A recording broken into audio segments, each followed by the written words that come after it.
You are now watching Zach Lesage, the best place to learn about competitive Pokemon TCG. Let's get it! What's poppin' YouTube? Welcome back to the channel, Zach Lesage here. Yo, today we are going to be covering over Victini VMAX. This is a deck that a lot of players have requested for me to put on this channel, and we are putting it up. So just trying to get around some of the more popular or other decks that I haven't necessarily discovered yet or put on this channel. I have a cool list with Galarian Moltres V and Victini VMAX. I think a lot of y'all are going to love it, and it just seems to work really well in this format. So be sure to check that out. If you haven't already, give this video a like. It does really help support my content. I don't want to just say that I say give this video a like for no reason. It does boost the YouTube algorithm and gets this video into the hands of more Pokemon players. Subscribe to the channel if you haven't. We just passed 6,000 subscribers. Thank you so much, everyone, for hyping up the channel, getting us there. Next stop, 7,000. Let's get it. And let me know in the comments below what you think of this top awesome deck. I mean, I just hopped out of the shower. It's got to get ready for looking all good for YouTube. So I'm excited to see exactly what's going on with this deck. That being said, let's jump into the deck profile and see what's poppin'. So looking at this deck, I know a lot of players have been requesting Victini VMAX. This deck is great against Pokemon V, and our particular new standard post-rotation formats is littered with VMAX decks. So Max Victory certainly is hitting hard at 220 for only 2 energies. Now, one thing this deck did lose is Welder through the rotation. So we have to have a way to power up Max Victory relatively quickly. A lot of players have been playing this deck with Melanie, but I think it's much better to play it with Galarian Moltres V, because Galarian Moltres V is also particularly strong against Dragapult decks, Shadow Rider decks, and is a great backup attacker, energy accelerator. One great way for us to get those dark energies in the discard pile is with the underrated Galarian Articuno V with Reconstitute. So being able to pitch a couple cards from your hand, which could be these awesome golden dark energies, you can get them in the discard pile so you can use them for Dire Flame Wings. You could also use Energy Search to grab those energies, or even Energy Switch to move those energies from your Galarian Moltres V to power up a Victini VMAX. So whether you're using it as a Victini VMAX deck, a Galarian Moltres V deck, or both, this deck is fully built there. Another card that we typically do not see here is Shopping Center. Basically, this deck does not have a great stadium card for it at all, and you need to have something that gets around Path to the Peak, kinda. So once during each player's turn, that player may take a Pokemon Tool card attached to one of their Pokemon and put it into their hands. We can kind of balance air balloons, so we can always have free retreat, kind of. Tool Jammer is kind of a focus. Some players play Dynatree Hill in their Victini deck, but it's one of those things where I think this Victini VMAX deck does a little bit better with Shopping Center. Couple copies seems to be working out there. And if all else fails, you have access to Raihan to accelerate energy to either your Victini VMAX and Galarian Moltres V. We only play one because we have a copy of Eldegoss V to get back any of our supporters. Overall, this deck has a lot of cool things going on, relatively easy to play, but the Galarian Moltres V adds layers of depth that we haven't seen in Victini decks in this particular format. This deck is heavily based off lists that I've seen from Joshua Sutherland and from Gustavo Wada from the Players' Cup Invitational. Let's check out some gameplay and see exactly what's going on with this deck. So we're going to call the coin flip with our awesome Victini coin, playing the Victini deck, and we lost the coin flip. Maybe the Victini coin was not the play. We're playing against our good pal, Logan McKay, and we're going to see exactly what's going on here. I said, pick a deck. I have a cool new deck. I want to play a game for a video, and I've been trying to find more competitive players and some of my homies to play games with, because I see some people that don't necessarily want to see these games on ladder or anything like that. So starting off with the Victini V.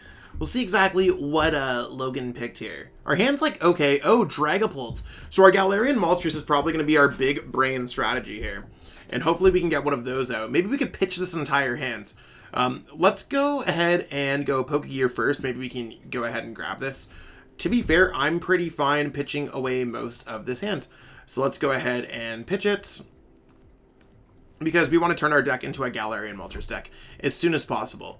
I'm going to go with Evolution Incense, double check through the deck. I'm almost fine grabbing one of these out. We do see that we have double Galarian Moltres. We have the Galarian Articuno to pitch energies away. And we have a healthy dose of dark energies. So let's pitch everything away here.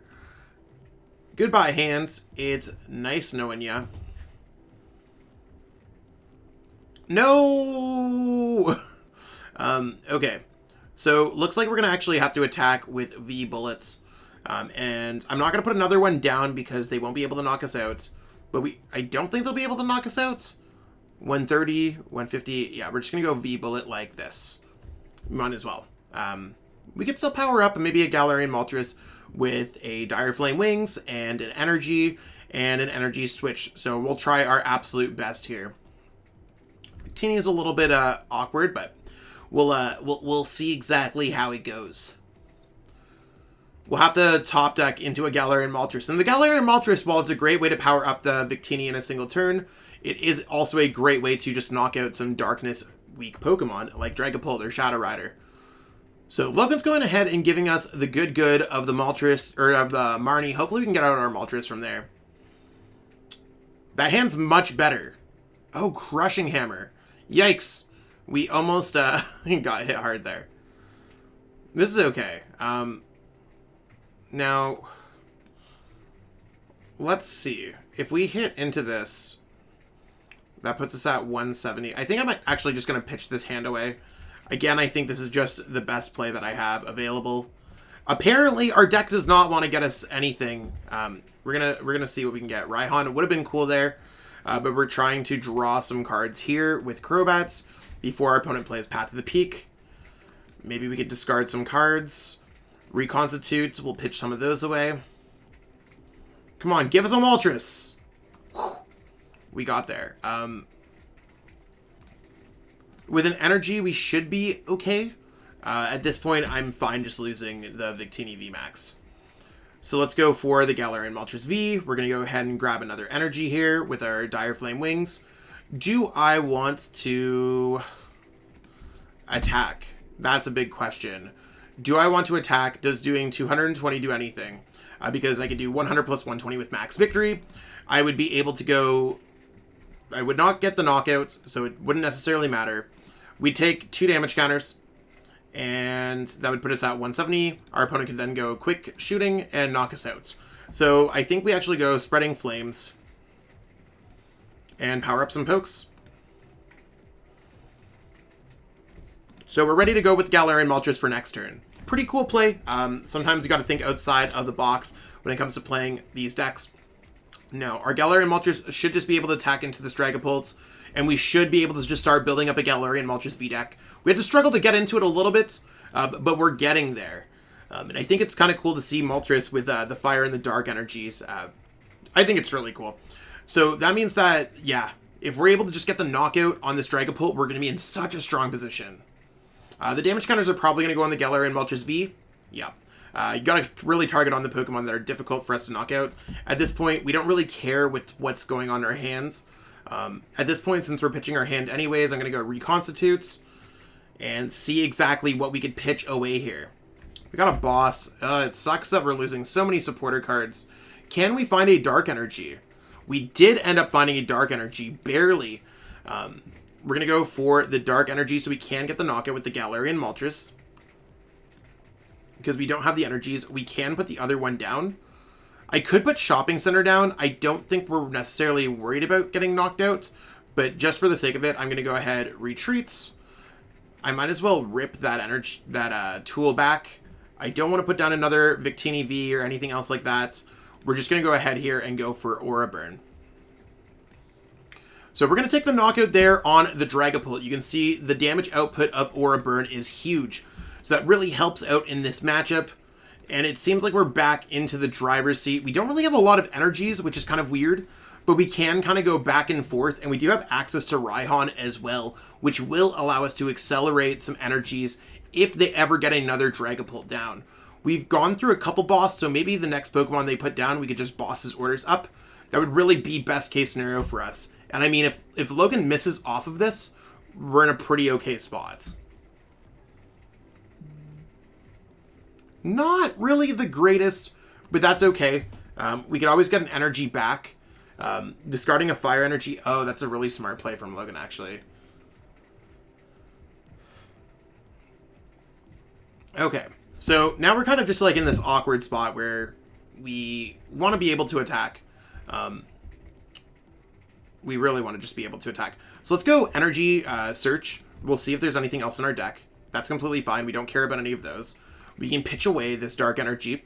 So let's go ahead and use Galarian Articuno. Not the greatest draw engine, but I mean, it's certainly doing us some good. So we'll pitch these two away. I'd rather have the hard Pokemon in general. See what we can get. That's completely fine, I guess. I'm going to keep this Galarian Moltres relatively safe. So we're going to go ahead here, retreat into this. We're going to build up an energy on this one. And I'm going to go ahead. I want to attach the energy so bad. Let's go ahead and attach the energy here. I just feel safer doing so. And we're going to go ahead and go Max Victory. So we are able to attack with Victini VMAX as well. We also could have just done Spreading Flames and grabbed some energies. Ooh, and that Pokegear really being able to grab a supporter for us next turn. We've gone through a lot of supporter cards. I mean, we might be able to get Raihan or a boss, but we'll see exactly what it turns out to be. Maybe they could just get the knockout with their Inteleon. There's a lot of damage that we just have in play that I'm slightly worried about. Pokegear for boss would absolutely be busted for us. We got to watch out more for them just getting knockouts with quick shooting than anything else. So we'll see exactly how it goes. 20 on the active. That's exactly what I was assuming. 10 on the active. They could still do another 20. I'm actually going to go ahead and send up...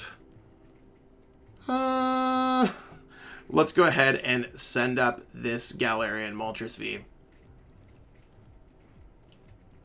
There's Path to the Peak. That doesn't really matter for us at this point. Yeah, they could, if they had an energy, they could have definitely done 70 damage. It would have been huge. And maybe knocked us out by doing 70 damage there and the 2 damage counters. So it really would have hurt a lot had that been able to happen. And now we're going to be able to take that out. So no Dragapult in play. Really, that's good for us. Getting a Dark Energy is there. Certainly nice too. Oh, jeez. I'm going to go for Boss's Orders. I think that sounds really good. Raihan also would have been equally good at this point. We're going to go Dark Energy. We had the other Air Balloon. And we're going to go ahead, retreat, and attack. So let's go Aura Burn. We are going to take some damage counters. I do think Logan's going to be able to hit us with a quick shooting. But we got to be careful with the Crushing Hammers. They got one last Crushing Hammer, so that might end up hurting us a little bit. So they're going to bring it really close, even just with their quick shooting damage. Our Pokemon are pretty fragile because of Aura Burn. But even though this game's been completely rocky for us, we were able to attack with Victini VMAX, show exactly what Spreading Flames could do, show how Dire Flame Wings can, and pivot the second to something else. Oh no, the Crushing Hammerheads actually might cause us to lose this game. That is wild. We really need to get another energy here, and that's the big kicker. We might have to go Articuno. Oh, we can't even use Articuno, that's why. That last Crushing Hammerheads, you heard it. I was talking about it. Certainly was tough for us to deal with. Maybe they're just going to start attacking with Inteleon at this point. Oh, well, I mean, we always get the energy back with Dire Flame Wings if we are able to get something else out. It's just like we're in an awkward space because of Path to the Peak. We can't use Dire Flame Wings. We really need to top deck something. They can't knock us out. Let's go ahead, attach another Dark Energy, and as long as they don't play anything else, we win the game. We could have maybe just like moved the energy to the Crobat and started attacking. That might have been better, but I think it's much better to attack with the Galarian Moltres V. If they hit us for 70, 110, I think we're just still fine. I'm going to retreat here into Crobats. And then we're going to pass. So the Path to the Peak really slowing us down. That's something that we might want to consider with Path to the Peak decks. Even playing another copy of Shopping Center might be better. Because Shopping Center, we only have the 2 copies. It might actually be a little bit better. So we'll see how that goes. How many Marnie have they played? 3 copies? Hopefully they don't play a Marnie here. There's the boss's orders. We might just be able to win the game if they attack into this Galarian Articuno V. This is not weak to water. I just want to double check. And we are going to be able to take this game from Logan. We're going to go ahead and Air Balloon, retreat. And send this up, attack with Aura Burn to take the game. What a close game. Path to the Peak is scary, Crushing Hammer is scary, but being Dark type against a Darkness weak deck certainly has its perks. And that's what we got going on for this video today, peeps. Hopefully you enjoyed watching the Victini deck. I know we struggled a little bit through this video, but again, I think we kind of got the great strategy that I had thinking for the most part. We turned into a Galarian Moltres V deck. We were able to use actions on the Victini VMAX, multiple attacks, multiple abilities, even using the shopping center. Lots of cool strategies going on within this deck. So again, give this video a like, thumbs up if you like this video. Subscribe to the channel if you haven't already. And let me know in the comments what you think. I gotta go edit this video. I'm gonna be away for the next couple days, so I'm getting a bunch of videos ready to get everyone all tied over for this particular whatever's coming up. So I mean, hopefully you enjoy these videos. I'll be around uploading them, and I'll catch up with everyone later. Peace out. I want to give a huge shout out to everyone who's become a channel member. It's one of those things where I appreciate every single person who watches my videos, and I mean, that's really where it counts, but for the channel members, they've gone out of their way to financially support me, and I truly appreciate that gesture. It's one of those things when I started channel memberships up on my channel, and I just didn't know if anyone was ever going to do it, so I truly appreciate everyone taking the plunge, taking a leap of trust, and investing in me as a content creator. Truly makes a difference for me each and every month. If you haven't already thought about becoming a channel member, you might want to contribute to the channel, and I do put everything back into the channel to make it the best possible place to watch for Pokemon TCG content. Again, I truly appreciate everyone. Thank you so much. Cheers. I truly appreciate you taking the time out of your day to watch this video. It means the world to me. And my goal with this channel is to spread my love of the game and knowledge with our entire Pokemon TCG community. If you haven't already, help signal boost this video to other Pokemon TCG fans by liking it, sharing it with your friends, and subscribing to the channel. Hopefully we reach our goals really soon. Check out this recommended video, and have yourself a great day. Thanks.